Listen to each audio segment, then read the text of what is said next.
What's up, everyone? It's TheAutisticScyther here, and this is part 2 of top 10 favorite Pokemon types. Now, part 1 of my list is already up now, so I suggest you watch that video first to see numbers 10 through 6, and then come back for the remaining 5. Because things are going to get a little spicy. Without any fire types. That being said, let's get back into it. Moving on next at number 5, we have Dragon. Yeah. Honestly, when it comes down to it, one thing is always true. Everything is cooler with dragons. Honestly, a lot of my favorite franchises actually have a solid dragon or two in it. Fire Emblem. You always know that there's always a dragon, whether a Manaki or a Wyvern Rider in it that I enjoy. When it comes... Yu-Gi-Oh! Always has a new dragon monster that always shows up. Legend of Zelda... You always know I enjoy fighting against Volvagia in Ocarina of Time. And heck, even Ben 10 has a dragon. Which proves that sometimes a roar is just a roar. But that being said, Pokemon's dragons are always top notch. Because, and like the type I've always suggest, they're always going to be the strongest, the most powerful, and honestly the most sought after dragon type.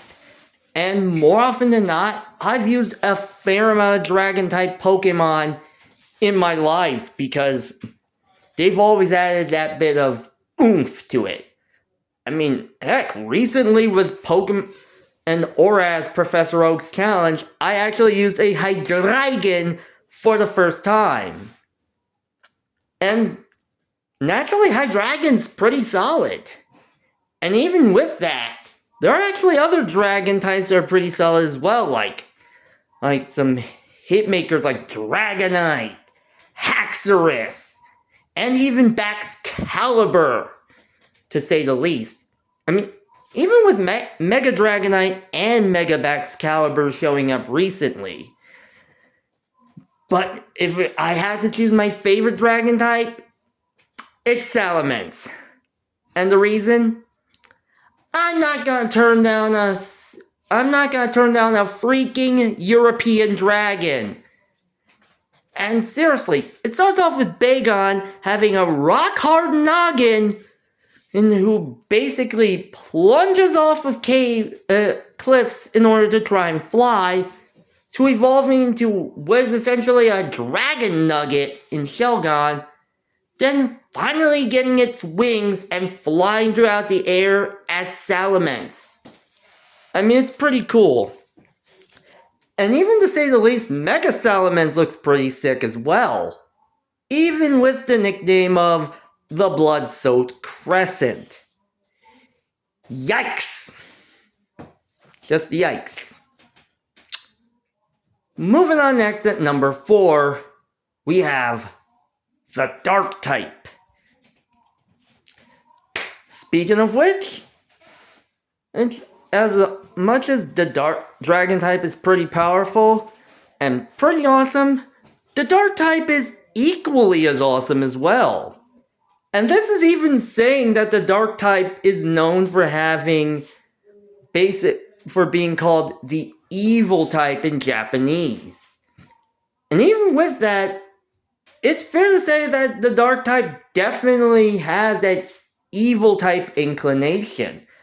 However, even with all the research, I discovered that most Dark types really aren't that bad. And naturally, even with that, it allowed me to utilize and see so many Dark type Pokemon that honestly I have a hard time figuring out my favorite.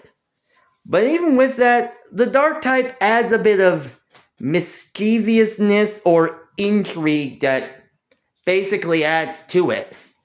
And there's a lot of awesome ones to it as well. I mean, you have Crocodile, which is basically just a a powerful and bulky Gurile, which the anime actually did a service thanks to Ash's Crocodile just being a pretty powerful part of his Unova team, to Umbreon just basically showing how Dark is not always evil by more or less focusing on the whole moonlight and night aspect when it comes down to it. Plus, MNJTV's Pokemon Talk kinda made Umbreon one of my favorites in that one, namely because of the floor tentacles. And even Pokemon like Sableye and Grimmsnarl have shown the trickstery element within them, which again proves how much of tricksters they can be, since especially Grimmsnarl's entire line being based on goblins. And honestly, if I had to choose my favorite, it has to come with the more recent generation with Mabosstiff, or Mabosstiff, depending on how you pronounce it. And naturally, that really doesn't say much of anything else, but Mastiff kinda looks a little goofy, namely due to its little grimace making it look like it, well, has to do what most puppies will end up doing and take a piddle on the floor. However, honestly, if it has to be Mabosstiff. It has to be Arven's Mabosstiff that actually enlightened me to that dog. I mean, granted, it's the same thing with Houndoom, due to it just being based on your standard Hellhound. But honestly, oh my god. I mean, I kind of have an interesting fear of, like, big dogs. Or like dogs, thanks to... But even with that, oh my god, I have to say, sometimes it's a good dog story that just kind of tugs at my heartstrings. And honestly, it's the whole fact that you're more or less finding Herba Mystica to just heal up Arven's Mabosstiff, and just the entire story. Oh man, I felt like I felt like I was almost crying. It was just so heartwarming. And just... I don't know what to say. And even with that, I think recently with my own playthrough, like my own Pokemon Scarlet Surprise Trade Nuzlocke that I did, where I used a Mabosstiff, yeah, honestly, I can see why Mabosstiff is just such a good doggo. Honestly, Game Freak, Generation 9 did a lot, and you keep doing what you're doing, because if you have... Seriously, that was just... I have no words. I have no words. Moving on next at number 3, we have the Ghost type. Going from the most misunderstood yet mischievous type to the most supernatural type, kind of makes sense that the Ghost type had some solid skills. And honestly, knowing my love of granted, I don't like jump scares, and more often than not, yeah, any jump scare will make me just, well, wet myself in terror.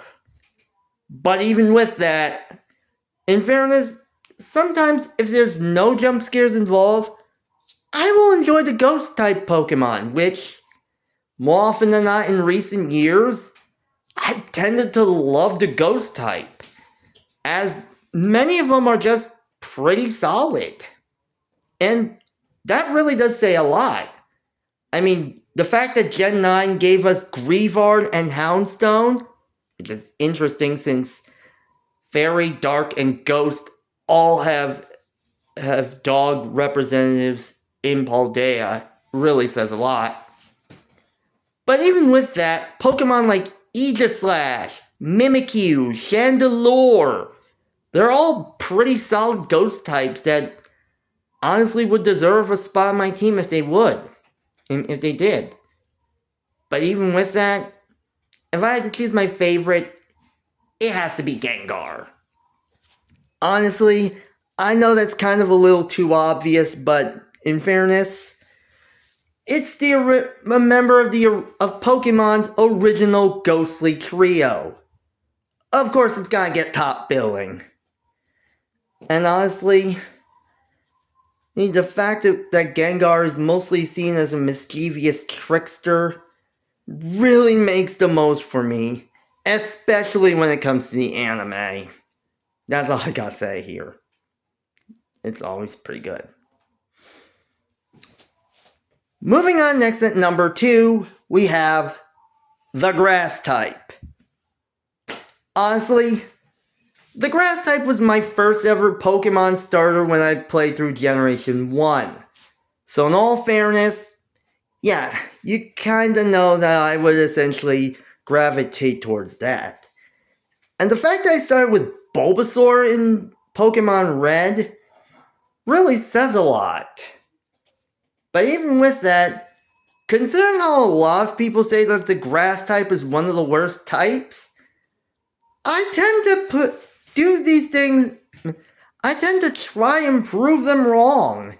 And I end up making a lot of Grass type Pokemon work in either of my Nuzlocke or playthroughs, making them more offensive threats rather than just healers.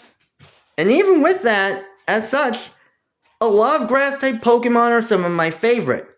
From the aforementioned Bulbasaur line, to Shiftry, Lilligant, Decidueye, the Sprigatito line.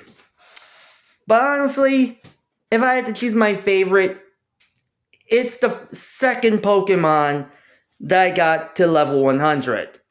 Sceptile. I mean, it's a lizard with leaf blades. Honestly, it looks pretty awesome.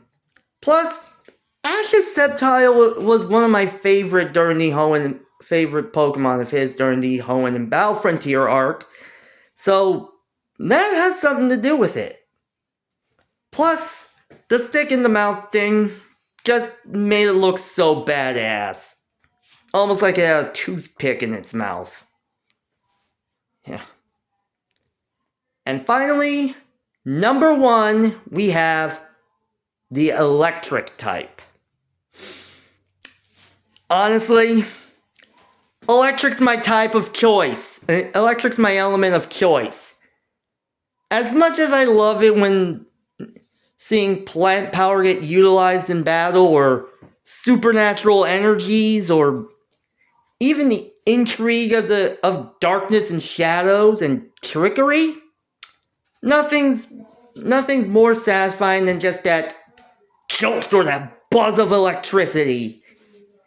And honestly, I've used so many electric type that honestly I created my own Pokemon Evil Team in Team Quark Drive, which was originally created as a response to, again, MNJTV's Team Sky. Basically, to showcase the superiority of electric types. Go, Team Quark Drive! Still thinking of the whole thing.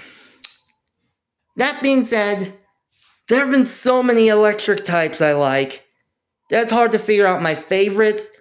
But if I had to choose my favorite, has to be Electivire. I mean, don't get me wrong, Electabuzz from when it first appeared in the anime is awesome, especially to that funny cry. But Electivire's just a big ol' hulking Sasquatch with electrical wires as tails. Honestly, that's just awesome. Those are the top 10 Pokemon, my top 10 favorite Pokemon types. Like, comment, and subscribe. I'll see you next time!